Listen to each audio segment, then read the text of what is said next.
Mga kapatid, Dave Abuel po para sa News 5 Now. Sugatan ng isang lalaking rider matapos sumalpok sa likurang bahagi ng pickup dito sa Barangay Guyong, Santa Maria, Bulacan.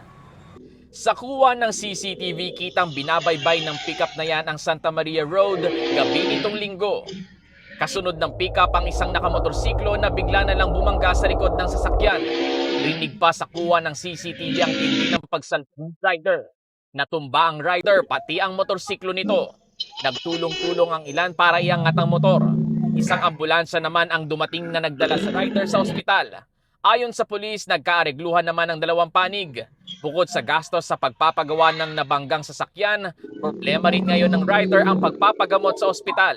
Ayon sa kapatid ng rider, bukod sa galos sa noo, napuruhan sa binti ang rider na kailangang bakalan. Posible raw dala ng pagod sa trabaho sa construction kaya bumangga ang rider. Sinusubukan pa ng News 5 na makunan ng pahayag ang driver ng pickup. Tutok lang mga kapatid sa mga platform ng News 5 para sa iba pang detalye ng balitang ito. Muli ako po si Dave Abuel.